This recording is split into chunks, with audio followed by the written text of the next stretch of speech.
Me llamo Camila. Tengo 52 años y ya no creo en los giros bruscos en la vida. Llevo casi 30 años casada con Diego. Nos hemos acostumbrado. De algún modo, todo se volvió rutinario. No diría que no lo amo. Solo que ya no es amor en él sentido habitual. Es más bien respeto mutuo, costumbre, convivencia sin demasiadas preguntas. Como dos personas que hace mucho acordaron no medirse más la profundidad. Ya no discutimos, porque no hay por qué. Pero tampoco reímos a carcajadas. Como antes. Todo es neutral. Directo, tranquilo, estable. Incluso las cenas en la mesa, como si estuvieran copiadas una de otra. Antes trabajaba como enfermera. Luego vinieron las pausas, las mudanzas, la enfermedad de mamá, los hijos. Ahora organizo fiestas privadas. Pequeñas, íntimas. Selectas. Como mi vida, contenida, con un final previsible. Cuando Diego propuso alquilar una casa en las montañas por unos días y reencontrarnos con viejos amigos, no me opuse. No porque tuviera ganas. Simplemente, no tenía ganas de discutir. Dijo, hace mucho que no lo hacemos. Vamos a desconectarnos un poco. Asentí, aunque la palabra, desconectarnos, sonaba como si fuese a hacer algo despreocupado. Pero yo sentía que no se trataba solo de descansar. Nos sentamos juntos frente al portátil. Buscábamos una casa, algo con paredes de madera, que no fuera un hotel, ni algo convencional. Encontramos una con vista al valle, una mesa grande en la terraza. Chimenea. En las fotos se veía acogedora, pero no perfecta. Justo ese tipo de lugar donde parece que alguien aún ha dejado algo, un olor, un libro, una duda. No esperaba nada. Pero cuando dijo que también había invitado a Gael, me detuve. Solo por una fracción de segundo. Tal vez Diego no lo notó. O fingió no notarlo. Yo no veía a Gael desde hacía 20 años. No hubo un conflicto. La vida simplemente nos separó. Sin drama. Nos quedamos en ese punto donde nadie alcanzó a decir nada. Y justo eso, es lo más difícil, volvía a sentir. Claro, ¿por qué no? Él era parte de nuestro círculo. Lo fue. Antes. En otro tiempo. Fingí que no significaba nada. Y tal vez logré convencerme a mí misma. Antes del viaje, tardé mucho en hacer la maleta. Por primera vez en años, quería verme no cómoda, sino diferente. No más joven, eso sería absurdo. Solo, diferente. Tomé el vestido azul que había estado guardando sin razón. No para una fiesta. Para mí. Algún día. Hoy era ese día, en el camino, Diego conducía. Escuchábamos música, sobre todo instrumental. Yo miraba por la ventana. Las montañas se acercaban lentamente. Siempre parecen más cercanas de lo que realmente están. Como muchas cosas en la vida, ¿recuerdas aquel viaje a Cerro Verde? Preguntó Diego. El de la segunda noche, cuando empezó a llover. Sí. Y nos quedamos atrapados en un pequeño hostal sin luz. Alguien olvidó las mantas y nos calentábamos con botellas de agua caliente, dije, y ambos sonreímos. Pero el calor del recuerdo fue breve. Porque lo que antes reconfortaba, ahora apenas se movía. Fuimos los primeros en llegar. La casa. Se veía igual que en las fotos. Pero en persona, tenía más sonido. Las escaleras crujían, las puertas cerraban con dificultad, la chimenea tenía olor a humo antiguo. Desempacamos y me senté en un banco junto a la ventana. Aquí estaremos bien, dijo Diego. Todos podremos respirar un poco. Veremos, hablaremos. Quizás incluso entendamos un poco qué nos ha pasado. Ana llegó a la mañana siguiente, cuando el sol ya había secado el rocío sobre el porche de madera y yo acababa de terminar de lavar los platos del desayuno, colocándolos como si eso tuviera algún significado especial. Su coche se detuvo cerca de la pendiente, suave, sin levantar polvo ni tocar el claxon, y al instante salió del vehículo con esa misma mirada serena y una contención reconocible que siempre le permitía entrar en cualquier espacio sin provocar ruido innecesario. No nos abrazamos demasiado tiempo, pero en ese gesto breve había una seguridad callada de que no todo se había perdido, de que ciertos lazos, aunque no se cultiven por años, no se rompen del todo. Saludó brevemente a Diego, asintió Asia. La casa, la evaluó con la mirada y, sin comentar nada, tomó de su coche una mochila pequeña, una manta y una bolsa de papel con algunos obsequios. Subimos juntas a su habitación, y cuando cerró la puerta, comprendí que su presencia ya había cambiado la dinámica de la casa, no de forma radical ni evidente, pero sí perceptible para quienes saben notar los pequeños gestos. Después del almuerzo, cuando Ana y yo ya habíamos caminado un poco alrededor de la casa y hablado sobre esa vida que parece fluir normalmente pero en realidad lleva tiempo estancada, llegó otro coche.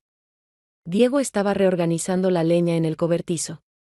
Yo volvía de la cocina con unas ramitas de romero, cuando escuché el motor apagarse y el sonido seco de una puerta cerrándose. Primero bajó una mujer, solo la vi de perfil, pero enseguida noté cómo se movía con firmeza, caminaba con seguridad sobre la grava, sin mirar atrás ni detenerse un instante junto al coche. Alta, con el pelo recogido, un abrigo oscuro, una mujer que desde el primer paso dejaba claro que no necesitaba tiempo para adaptarse. Tras ella, apareció Gael, y cuando se mostró por completo, cambié de peso de un pie al otro de forma casi imperceptible, sin avanzar ni decir nada. ¿Por qué? No sabía qué sería apropiado en ese instante. Él me vio casi de inmediato, sonrió brevemente, sin acercarse, solo asintiendo con la cabeza, como si hubiéramos quedado detenidos en el mismo lugar exacto donde alguna vez dejamos de hablar. El saludo fue contenido, sin afectación, sin abrazos, sin esas frases que a veces arruinan un momento por querer decorarlo. Diego salió primero, le estrechó la mano a Gael, le indicó dónde dejar las cosas, y mientras tanto, la mujer que había llegado con él ya estaba en la terraza. Se acercó a mí, me tendió la mano y dijo: «Soy Belinda», sin añadir nada más, y en su mirada no había desconfianza ni simpatía forzada, sino un deseo simple y sincero de conocerse. Sin necesidad de determinar de inmediato si llegaríamos a ser más cercanas de lo que las circunstancias permiten, me presenté también y cambiamos algunas frases. Ella comentó que el lugar era tranquilo y algo apartado, yo asentí, añadiendo que precisamente eso nos había convencido de elegir esta casa entre tantas otras. Nos sentamos en la terraza, y la conversación fluyó lenta pero natural. Belinda preguntó si solíamos venir a las montañas, si viajábamos en este formato con amigos, si veía seguido a Ana. No presionaba, no se imponía, y sus preguntas estaban más llenas de interés por el contexto que por las historias personales. Le dije que estos viajes eran poco frecuentes, que antes todo sucedía con más espontaneidad, sin tanta planificación, y que ahora, cuando todos hemos cambiado y es más difícil compartir algo realmente nuevo, estos encuentros se sienten más como una prueba de resistencia que como simple descanso. Ella sonrió y dijo que entendía perfectamente, porque ella misma no siempre se siente cómoda en grupos donde algunos se conocen desde hace demasiado tiempo. Cuando regresamos a la casa, Gael estaba sirviendo café y conversando con Ana, que estaba sentada en el alféizar de la ventana, con las piernas recogidas. Diego, como siempre, se mantenía un poco al margen, tranquilo, observando en silencio, lanzando algún comentario de vez en cuando, pero sin implicarse demasiado. Vi cómo Belinda miraba a Gael, pero no como lo hacen las mujeres celosas, sino como alguien que observa las reacciones para entender mejor quién es quién. Y yo tampoco podía dejar de mirar, no por interés, no por nostalgia, sino porque necesitaba asegurarme de que dentro de mí no quedaba ya nada. La primera noche compartida comenzó sin rituales, sin brindis, sin palabras especiales ni intentos de imponer algún estado de ánimo particular. Todo fluyó por su cuenta, y precisamente esa falta de calidez forzada permitió que cada uno se sintiera tranquilo dentro de su propio rincón. Pusimos la mesa en la terraza, nada excesivo, quesos, varios tipos de pan, vino ligero, algunas tapas calientes que Ana calentó en la estufa. Todo tenía un aire cotidiano, pero había esa sensación de que hacía muchísimo que no cenábamos juntos en esa composición, y esa simpleza, incluso, resultaba un poco incómoda. Diego hablaba más que los demás, contaba historias del trabajo, recordaba episodios graciosos de la época universitaria a los que, de una u otra manera, todos teníamos alguna conexión. Veía cómo intentaba mantener un tono ligero en la conversación, sin cargarla de nada personal ni demasiado serio.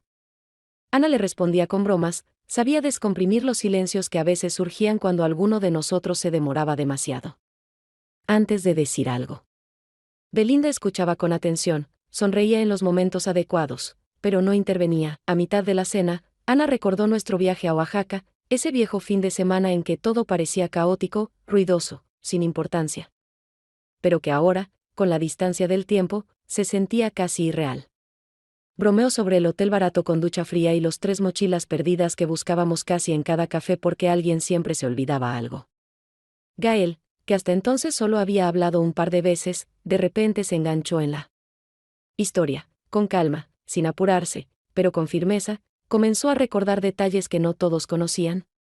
Y de pronto mencionó aquel momento en que confundí los autobuses y terminamos él y yo en un pueblo vecino, sin señal, sin dinero y sin un plan. Lo contó como una anécdota, sin dar señales de que fuera algo personal, sin mirar a Belinda, sin buscar confirmar nada en mis ojos.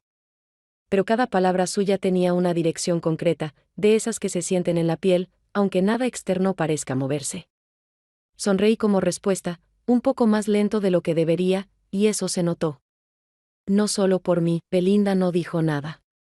Solo dio un sorbo de vino y siguió mirándome, no con agresividad, ni con sospecha, sino con esa curiosidad atenta que una persona activa cuando empieza a leer algo entre líneas, aunque aún no sepa del todo qué es. La conversación fue cambiando. De rumbo poco a poco, alguien mencionó otro viaje. Gael no volvió a hablar del pasado, pero el momento ya había sucedido, fugaz, invisible para quienes no formaban parte de él, pero lo bastante potente como para cambiar el ritmo de la noche. Sentí dentro de mí un calor extraño, que no tenía nada que ver con el vino o las palabras, y comprendí que ese calor era el mayor peligro, porque no tenía forma, pero había llegado sin ser invitado. A la mañana siguiente, después de un desayuno tardío que se prolongó casi hasta el mediodía, alguien propuso ir a una bahía cercana. Al principio, la idea sonó demasiado banal como para tomársela en serio, pero pronto se transformó en una decisión compartida, sin necesidad de muchas palabras. Nos dividimos en coches, y en media hora ya estábamos en una playa de arena, donde el viento no soplaba con fuerza, pero lo suficiente como para ponernos chaquetas, y el sol no daba ese calor que probablemente todos esperábamos al imaginar este día. La arena era desigual, con pequeñas conchas que de vez en cuando se clavaban dolorosamente en los pies, el agua, transparente pero fría, y nadie se apresuró a meterse, salvo Belinda, que enseguida se quitó el abrigo y caminó por la orilla con los zapatos en la mano. Nos movíamos despacio, sin rumbo fijo, y en algún momento todos nos habíamos dividido en pares, algunos caminaban adelante, otros se habían quedado atrás, y Gael y yo resultamos estar uno al lado del otro, sin haberlo acordado ni explicado cómo pasó. Caminábamos en silencio, sin acelerar el paso, sin evitar al otro, pero tampoco buscando motivos para hablar, porque, en realidad, ese silencio ya decía más de lo que podíamos permitirnos expresar en voz alta. A mitad de camino hacia el extremo de la bahía, cuando la costa comenzaba a elevarse y las piedras se hacían más grandes, él de pronto preguntó, sin cambiar el tono de voz y sin mirarme, ¿alguna vez te arrepentiste?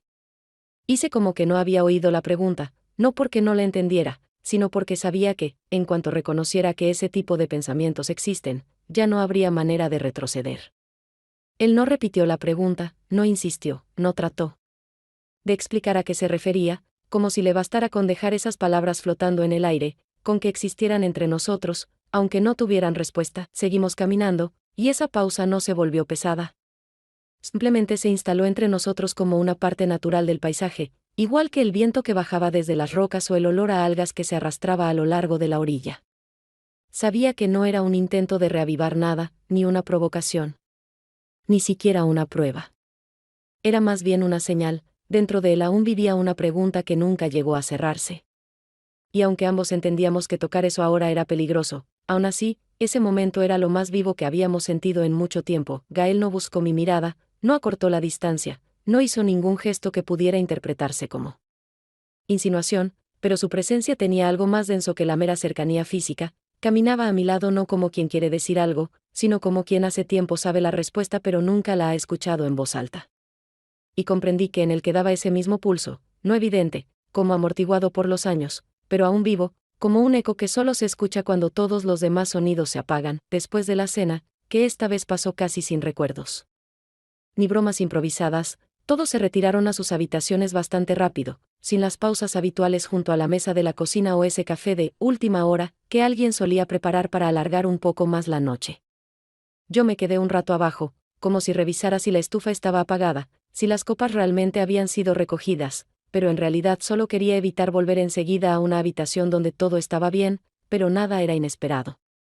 Cuando finalmente entré en la cocina, la luz ya estaba encendida. No era la única que se resistía a la noche, y apenas crucé el umbral, vi a Gael sentado a la mesa con una taza entre las manos, sin beber de ella. No se sorprendió al verme, solo levantó un poco la mirada.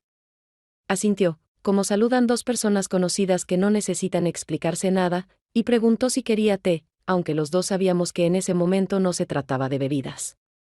En silencio, abrí un armario, saqué un vaso, serví agua del decantador y me senté frente a él, dejando una distancia prudente entre ambos, suficiente para que ese instante no pareciera premeditado ni como una insinuación de algo más. Hablamos unos 15 minutos. Y ninguna pregunta tocó el pasado directamente. Él mencionó una ciudad nueva a la que se había mudado, habló de una exposición donde trabajó como consultor, yo comenté algo sobre mi hijo, que se fue a vivir a otra ciudad, y cómo había cambiado el ambiente en casa desde que el ruido habitual desapareció. Esos temas sonaban seguros, casi formales, pero entre frase y frase, en su manera de hablar, en cómo a veces dejaba las oraciones sin terminar, había algo lento, no dicho, pero muy claro, como si ambos habláramos no con palabras, sino con las pausas que dejábamos a propósito. Para que el otro decidiera si era momento de avanzar. Estaba a punto de levantarme, ya era tarde, y cada minuto de esa conversación comenzaba a pesar demasiado, aunque por fuera todo parecía calmo, cuando él de pronto apoyó la mano sobre la mesa, sin tocarme, pero lo suficientemente cerca como para que entendiera que lo siguiente no sería casual. Deslicé la silla hacia atrás, sin apurarme, me levanté, y justo entonces me tomó la mano, sin brusquedad, sin prisa, con esa cautela que tienen las personas que saben que cualquier movimiento torpe puede cambiarlo todo. No me solté, no hice ningún gesto que pudiera detener con claridad lo que ya estaba ocurriendo, y cuando se inclinó para besarme, sin urgencia, sin una pasión teatral, no fue un recuerdo del pasado ni un intento por recuperar lo perdido. Fue el paso de alguien que ya no teme perder, porque hace tiempo aceptó que lo más importante ya había pasado. Nos quedamos allí un tiempo más, mientras los demás dormían en sus habitaciones. Después de ese episodio breve pero demoledor, no me quedé ni dije una palabra. Solo salí de la cocina, subí a mi habitación, me acosté al lado de Diego, que ya dormía o quizá solo fingía, y me quedé mirando el techo mucho tiempo, intentando no pensar en cuán fácil puede volver el pasado cuando menos lo esperas. A la mañana siguiente me desperté más temprano de lo habitual, aunque mi cuerpo todavía quería permanecer en el calor, envuelto en la manta, sin salir a la cocina donde probablemente ya alguien buscaba la sartén o el café. Pero por dentro no había paz, y los pensamientos que había intentado empujar lejos antes de dormir volvieron incluso antes de abrir los ojos. Me levanté despacio, procurando no despertar a Diego, que yacía inmóvil, de espaldas, respirando con regularidad. Aunque me pareció que no dormía, sino que simplemente evitaba volver a una conversación que nunca iniciamos y que, probablemente, ninguno de los dos estaba preparado para tener. Fui a la cocina, encendí la cafetera, saqué las tazas que ya estaban limpias desde la noche anterior. Y comencé a hacer todo con demasiada delicadeza, como si el sonido de la cerámica o el crujir del empaque pudiera asustar a alguien. Aunque en realidad solo quería que nadie notara cuánto se había desplazado dentro de mí desde aquella noche. La ventana estaba entreabierta, el aire era fresco, con ese olor a montaña que debería calmar, pero que esta vez solo acentuaba lo incómoda que me sentía en esa rutina matutina tan familiar. A los pocos minutos entró Diego, descalzo, con la misma camiseta gris que usaba cada mañana, algo despeinado, con ese andar lento que siempre lo caracterizaba al despertar. No saludó formalmente, no preguntó cómo había dormido, solo se detuvo junto a la mesa, me miró como se mira a alguien cercano con quien hace tiempo no se habla de verdad, y tras una pequeña pausa dijo: «Estás rara esta mañana». «¿Dormiste?» «Mal», respondí que un poco, sin entrar en detalles ni intentar suavizar la voz con una sonrisa forzada o un comentario liviano, porque sabía que él sentía más de lo que yo estaba dispuesta a decir. Tomó una taza, sirvió café, bebió un sorbo. Y, sin mirarme, continuó: «Yo también. Soñé tonterías. Como que buscaba algo, pero cuando lo encontraba, no recordaba para qué lo necesitaba. Y había un lugar, conocido, pero no sabía si realmente había estado allí o solo lo había imaginado alguna vez». Escuché esas palabras no como una simple descripción de un sueño, sino como un intento de decir algo importante por caminos indirectos, como solemos hacer cuando hablamos de cosas ficticias para no tocar lo verdadero de frente. No respondí, porque él no necesitaba una reacción, al menos no en voz alta, solo el silencio en el que pudiera cerrar el pensamiento. Miró por la ventana, volvió a beber café, y supe que eso era todo. No habría preguntas, ni intentos de averiguar qué había pasado, no porque no sospechara nada, sino porque era de esos hombres que saben leer entre líneas, pero eligen no seguir leyendo cuando sienten que la verdad rompería más de lo que sanaría, su forma de estar cerca. Nunca fue insistente ni controladora, siempre daba espacio, y justamente eso lo hacía a alguien con quien se podía vivir mucho tiempo sin asfixiarse. Aunque al mismo tiempo sin sentirse del todo vista, me quedé de pie, con la cuchara suspendida sobre la cafetera, aunque ya no había nada que remover, y de pronto sentí que lo que más me asustaba no era que él supiera la verdad, sino que nunca la preguntara, dejándome con la libertad completa de vivir con ella sola. Después del almuerzo, salí a la terraza con un libro en las manos. El mismo que había intentado leer varias veces sin éxito por la mañana en la habitación, y me acomodé en un sillón que estaba cerca de la barandilla, desde donde se abría una vista a las colinas que lentamente iban perdiendo nitidez por una ligera neblina que subía desde abajo.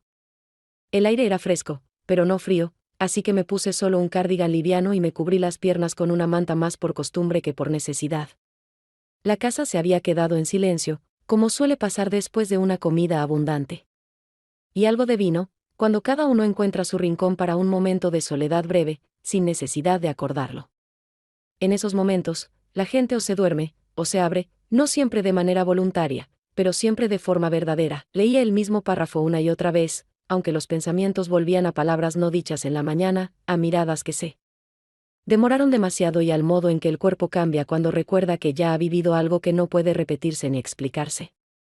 Cuando escuché pasos, no me sorprendí, aunque al principio no supe quién se acercaba, hasta que vi aparecer a Belinda, sin libro, sin teléfono, sin bebida, solo con una gomita en la muñeca que pasaba entre los dedos de forma mecánica. Como si estuviera pensando algo que aún no quería decir, se sentó en el borde del banco, sin pedir permiso, sin mirar si el lugar estaba libre, y al principio simplemente se quedó en silencio, contemplando el horizonte, como lo hacen las personas que hace tiempo no le temen al silencio. No aparté el libro, pero tampoco fingí que leía, ambas sabíamos que ese encuentro debía suceder, sin importar quién lo iniciara. Tras una breve pausa, ella habló, sin confrontación, sin tensión, como se habla con alguien cuya participación en los hechos ya se ha comprendido, pero de quién se quiere escuchar directamente, sin interpretaciones. ¿Estuvieron juntos alguna vez?, preguntó, sin cambiar el tono de voz, sin mirarme, como si no le importara si respondía sí o no. Lo importante estaba en cómo iba a reaccionar. No respondí de inmediato, y no porque no supiera qué decir, sino porque cualquier frase me parecía de más. Ni un sí ni un no sería verdad sin ir acompañado de todo lo que ocurrió antes, durante y después. Ella esperó, sin apartar la vista de la línea de las montañas, y entonces, tras un breve silencio, agregó, esta vez mirándome con calma, aunque con cierta atención sostenida, no tenés que responder. Solo veo cómo se hablan y cómo están juntos, incluso si tienen miedo de nombrarlo. Sus palabras no fueron una acusación ni una declaración de su postura, sonaron como un hecho que ya había aceptado, y por eso no necesitaba confirmación. Se levantó sin esperar mi reacción, sin dejar rastro de agresividad o rencor, solo una estela corta de cómo una persona puede ver más de lo que se le dice, y aún así no usarlo en tu contra. La miré desaparecer tras la puerta, sin volverse. Y supe que no necesitaba una respuesta, porque ya lo había comprendido todo. Y lo más incómodo fue que en su voz no había celos. Solo claridad. La casa volvió a quedarse en silencio, todos se dispersaron en sus cosas, y cada uno intentaba no molestar al resto, aunque ya no se trataba de cortesía, sino de ese tipo de tensión donde las miradas se cruzan menos de lo habitual, porque todos sabíamos que algo en este espacio había cambiado para siempre, aunque nadie lo dijera en voz alta. Fui a la cocina para preparar otro café, no por cansancio ni por la necesidad de estar alerta, sino porque necesitaba hacer algo familiar, algo mecánico, que no requiriera decisiones ni provocara dudas. Llené la taza, la sostuve con ambas manos, como si quisiera sujetar algo que estaba a punto de escaparse, y me senté a la mesa, que aún olía a madera y a conversaciones nocturnas. Sin querer, golpeé la taza con el codo, no con fuerza, pero lo suficiente como para que el café se derramara sobre el mantel, dejando una mancha oscura y difusa sobre la tela blanca, que de inmediato empezó a absorber no solo el líquido, sino también mi concentración, mi cansancio, mi desorientación interior, que hasta entonces había logrado mantener bajo control. Me levanté, fui al fregadero, tomé agua fría, servilletas, una esponja, todo con rapidez, sin gestos innecesarios. Aunque en el fondo ya sentía que en ese hecho menor había algo más que un simple accidente, me incliné sobre la mancha, intentando limpiarla antes de que se impregnara del todo en la tela, cuando Gael entró a la cocina, en silencio, sin saludo, sin comentarios, como si entendiera que no necesitaba ayuda ni palabras de más. Se acercó, se detuvo, miró la mesa, mis manos apretando la servilleta húmeda, y recién entonces habló, en voz baja pero absolutamente firme. Fue un error, su voz no era acusatoria ni justificativa, sonaba como un hecho, como un reconocimiento simple de algo que ya no podía deshacerse. No me giré, no dejé de frotar el mantel, solo dije, lo sé. En esa frase no había arrepentimiento ni defensa. Solo la conciencia de que los dos permitimos que ocurriera, no por capricho, ni por deseo, sino por un cansancio más profundo, ese que con los años se convierte en la costumbre de no sentir nada del todo. Él guardó silencio unos segundos más, y luego añadió, pero eso no cambia nada. Simplemente no debimos hacerlo aquí. Y no debe repetirse. Sus palabras no hirieron, no encendieron dolor, se instalaron dentro como algo inevitable, que uno no quiere aceptar, pero sabe que no habrá otra forma. Me quedé sola, aún limpiando la mesa, aunque la mancha ya era casi invisible y el agua se evaporaba bajo mis dedos, sin dejar posibilidad de borrar por completo. Y en ese momento entendí que no era solo una debilidad momentánea ni una casualidad, sino algo que quedaría conmigo por mucho tiempo, quizá para siempre, como ese tipo de memoria que no se desvanece con los años, sino que solo cambia de forma.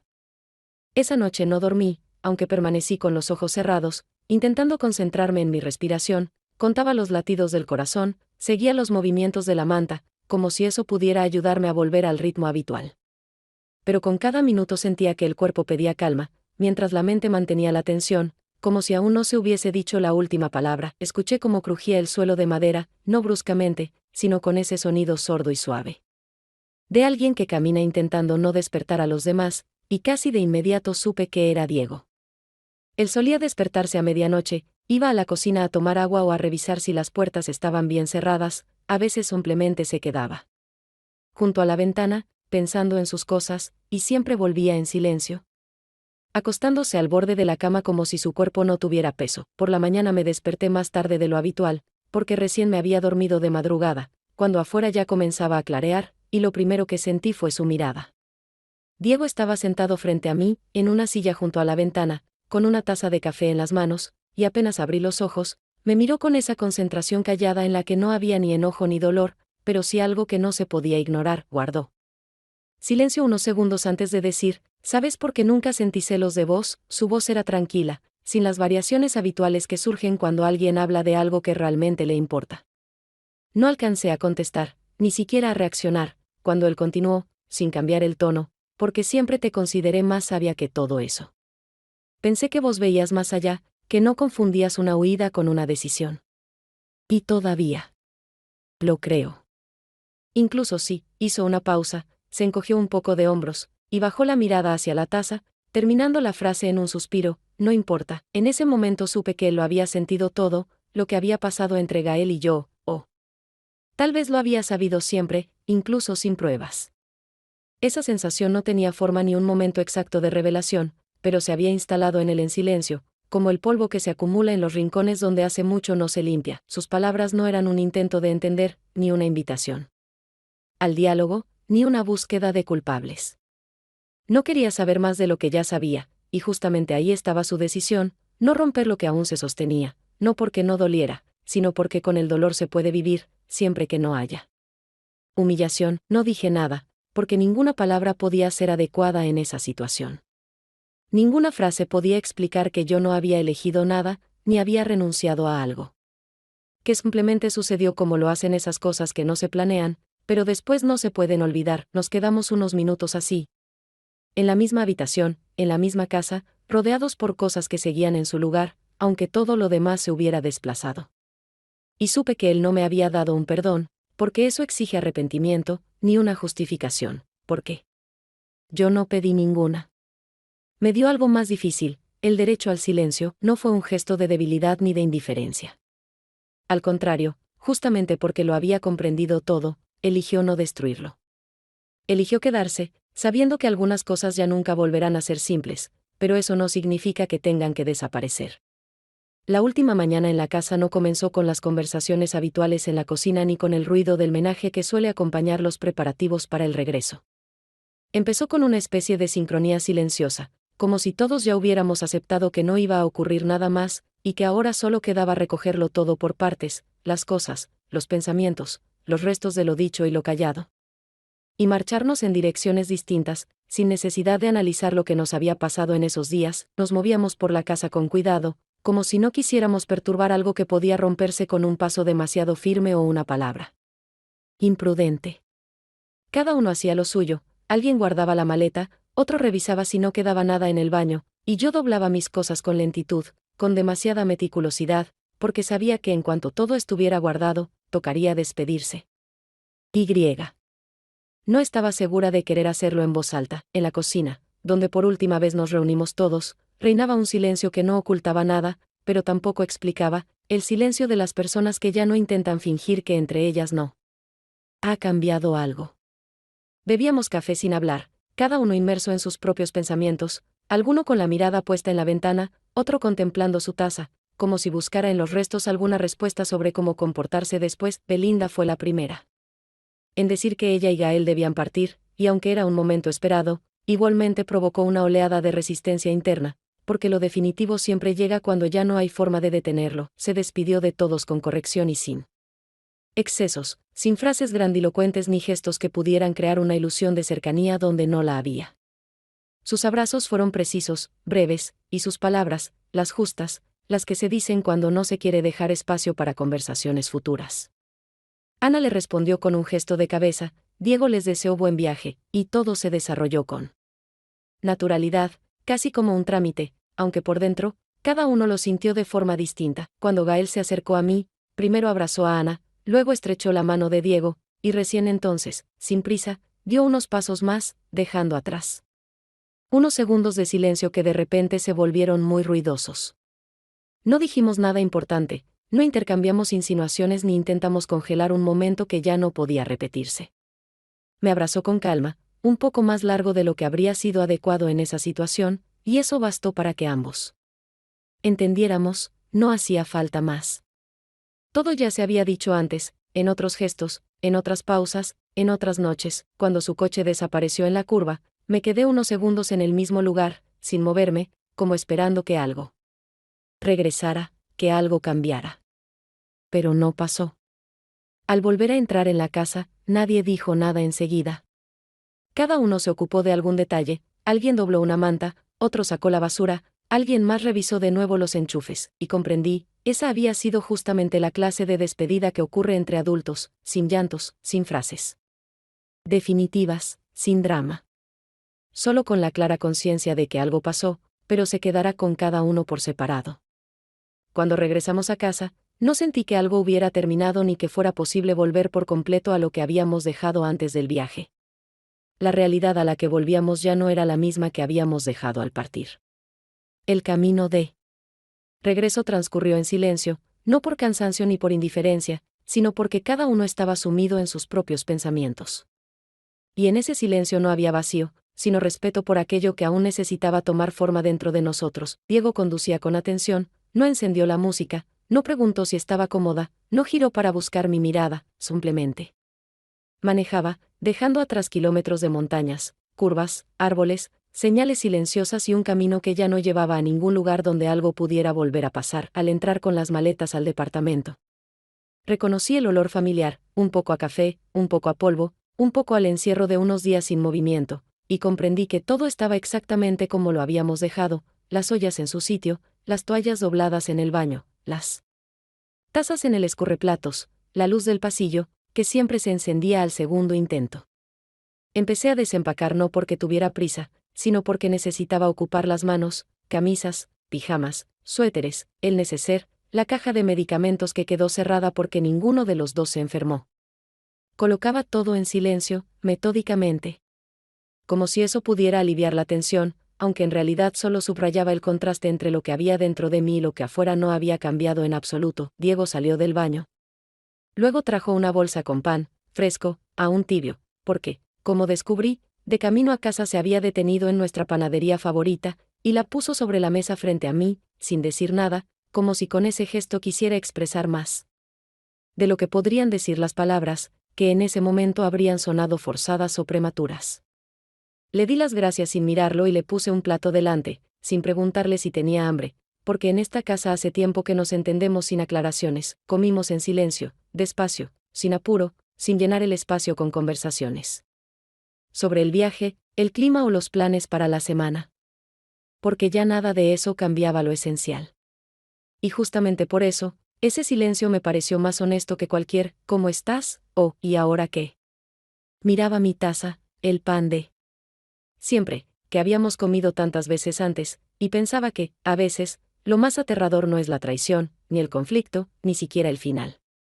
Lo más difícil es que todo por fuera siga luciendo igual que antes, cuando por dentro ya no sos la misma persona y no podés seguir actuando como si nada hubiera pasado. Todavía no sabía si él lo sabía todo, pero no pensaba contárselo.